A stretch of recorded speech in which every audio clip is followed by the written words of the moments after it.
తెలంగాణలో దొరలు భూస్వాముల ఆగడాల నుంచి ప్రజలను చైతన్యపరిచి రక్షించింది ఎర్రజెండా అని ఎన్సీపీఐయు నగర కార్యదర్శి సాగర్ అన్నారు. వరంగల్ పట్టణంలోని కాశీబుగ్గలో తెలంగాణ రైతాంగ సాయుధ పోరాట వారోత్సవాల సందర్భంగా పార్టీ కాశీబుగ్గ ఏరియా కమిటీ ఆధ్వర్యంలో సమావేశం జరిగింది. సమావేశానికి పూలేపాక రవీందర్ అధ్యక్షత వహించారు.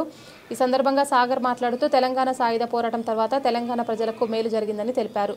దున్నేవాడిదే భూమి కావాలనే నినాదంతో ఎర్రజెండా సాయుధ పోరాటం చేసినట్లు ఆయన పేర్కొన్నారు.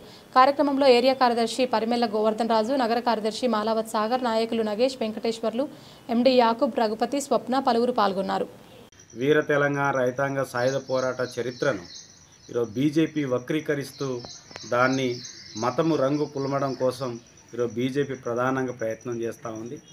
ఎందుకంటే ఈ పోరాటంలో కనీసం బీజేపీ కానీ బీజేపీ శ్రేణులు కానీ ఈ దేశంలో ఉన్న ఆర్ఎస్ఎస్ కానీ ఎక్కడ దాని పాత్ర లేదు.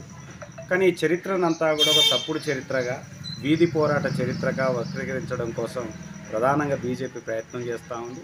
దాన్ని రేపు 17వ తారీఖు నాడు దేశవ్యాప్తంగా విమోచన దినంగా ప్రకటించాలని చెప్పేసి, పాటించాలని చెప్పేసి కూడా బీజేపీ తన శ్రేణులను పిలుపునివ్వడం కూడా జరిగింది.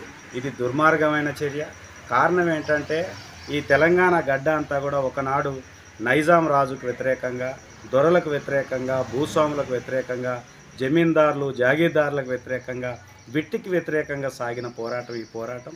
ఈ పోరాటం అంతా కూడా మట్టి వాసన కలిగిన ప్రజలందరినీ చేత తుపాకులు పట్టించి, భూస్వాములు హిందువులైతే దొర ముస్లిము ఇద్దరు కలిసి ఇక్కడున్న ప్రజలందరినీ కూడా పీడించి దోపిడీ చేసిన చరిత్ర ఈ ప్రాంతంలో సాగింది. అది 1946 నుండి 51 వరకు సుమారు 5 సంవత్సరాల పాటు ఈ ప్రాంతంలో ఈ పోరాటం కొనసాగింది. ఆ పోరాట ఫలితంగా ఈ భారతదేశంలో భూ సంస్కరణల చట్టం రావడానికి ప్రధాన కారణం తెలంగాణ రైతాంగ సాయుధ పోరాటమైంది.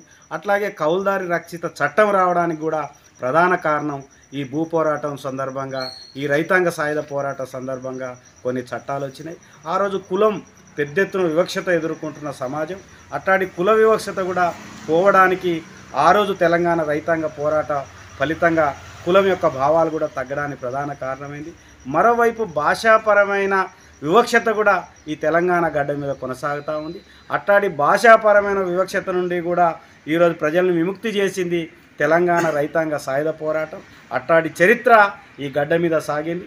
ఆ చరిత్ర అంతా కూడా ఎర్రజెండా చరిత్ర, కమ్యూనిస్టుల చరిత్ర.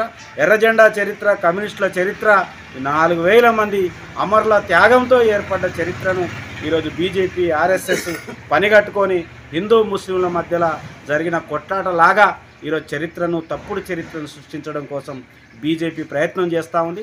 అందుకే ఈ దేశంలో ఉన్న విద్యావేత్తలు, మేధావులు, ప్రజలందరూ కూడా గమనించాలి. ఇట్లాంటి తెలంగాణ రైతాంగ సాయుధ పోరాట చరిత్ర ప్రజలందరినీ కూడా విముక్తి చేయడం కోసం సాగిన చరిత్ర. అట్లాంటి చరిత్రను విస్మరిస్తే రేపు భవిష్యత్ తరానికి నష్టం జరుగుద్ది. కాబట్టి ఈరోజు